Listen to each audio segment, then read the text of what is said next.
tamu kami yang terhormat, selamat datang di Bandar Udara Internasional Yogyakarta di Kulon Progo.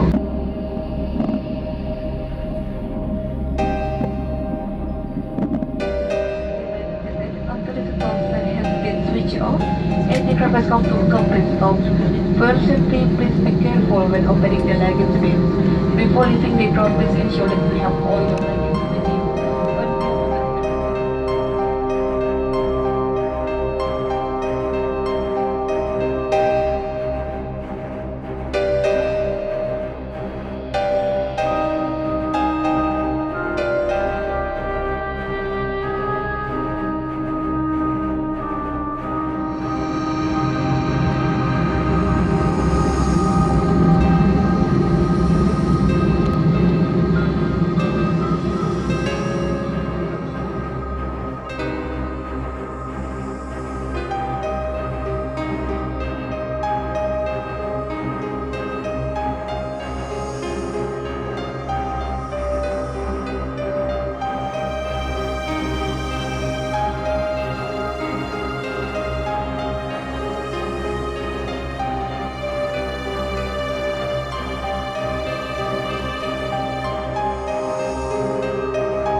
Oke, ya jadi memang saya perlu luruskan ya. Jadi Bandara Yogyakarta International Airport kan sudah dioperasikan, tapi dengan jumlah penerbangan yang terbatas mengikuti protokol kesehatan yang sudah dikeluarkan oleh pemerintah dengan adanya PM25 ya. Jadi di PM25 ini kan memang penerbangan komersial domestik tidak diperkenankan, ya, artinya penerbangannya dihentikan dan hanya mengakomodir untuk penerbangan logistik dan penerbangan dengan tujuan tertentu, misalnya untuk misi kemanusiaan, ya, dan lain sebagainya.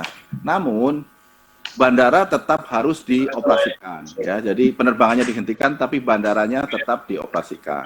Nah, jadi ini bagian dari pelayanan publik yang diberikan oleh kita. Nah, karena penerbangannya sudah sangat berkurang, maka yang kita lakukan yang pertama adalah menyesuaikan ya downsizing terhadap pengoperasian bandara. Dari mulai jam pengoperasian yang tadinya ada 24 jam, nah sekarang kita batasi ya tidak 24 jam. Nah, kemudian luasan area operasinya juga kita kurangi ya, yang tadinya contoh di Surabaya kita punya Terminal 1, Terminal 2, nah sementara penerbangan perharinya sangat sedikit ya, maka kita fokuskan di Terminal 1, jadi Terminal 2 sementara kita tutup. Nah, untuk bandara-bandara yang punya satu terminal, itu juga kita tata ulang ya, artinya kalau misalnya awalnya kita punya 10 garbarata, ya kita operasikan hanya 2 garbarata saja ya. Prinsipnya bandara tidak kita tutup, tapi menyesuaikan dengan kebutuhan operasional. Yang penting di sini adalah bahwa dari service level yang diberikan, kita pastikan ini memenuhi service level yang memenuhi standar dari Kementerian Perhubungan. Dan yang penting dari sisi pengoperasian bandara ini adalah dilaksanakannya protokol kesehatan secara ketat. Ya. Jadi kami memastikan bahwa bandara aman buat kemungkinan penyebaran virus corona, sehingga kita lakukan dari mulai social distancing, kegiatan disinfektan, kewajiban memakai masker, itu semuanya kita lakukan. Nah, untuk yang di Yogyakarta International Airport, kita bisa memberikan kepastian pelayanan yang lebih baik karena bandaranya sangat luas kapasitasnya. Jadi YIA ini dengan 219.000 meter persegi itu menampung penumpang 20 juta per tahun ya. Nah, sekarang ini kan kalau di Yogyakarta yang kondisi normal saja 8,4 juta, dan dengan kondisi yang ada sekarang ini sangat-sangat sedikit penerbangannya. Jadi untuk penerapan social distancing sangat-sangat dimungkinkan dan justru aman sekali untuk bisa orang-orang yang datang ke bandara untuk menikmati penerbangan di YIA. Nah, protokol kesehatan ini yang kita juga terapkan di seluruh bandara-bandara kita. Jadi kami sudah berkoordinasi dengan seluruh stakeholder yang ada, memastikan bahwa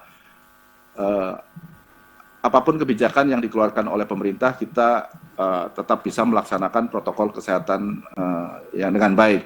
Insya Allah kejadian yang terjadi di Cengkareng, ya, mudah-mudahan sudah kita mitigasi dan tidak akan terjadi di Angkasa Pura I, ya. Ini yang upaya kita lakukan dengan cara berkoordinasi dengan airline. Jadi kita memprediksi kira-kira berapa jumlah penumpang yang akan datang, dan kita juga mengatur slot penerbangan agar tidak berdekatan, sehingga penerbangan tidak menumpuk, gitu. Karena protokol kesehatan yang dikeluarkan oleh Kementerian Perhubungan untuk syarat seseorang bisa terbang itu sangat-sangat ketat dan membutuhkan dokumen yang sangat banyak, yang tentu saja harus diverifikasi keasliannya dan kemudian juga dipastikan bahwa itu valid, ya. Jadi memang butuh waktu proses yang panjang, sehingga apa yang kita lakukan di Angkasa Pura I ini, kita berkoordinasi intens dengan airline, berapa jumlah penumpang yang akan datang di bandara, sehingga SDM dan fasilitas yang kita siapkan juga menyesuaikan.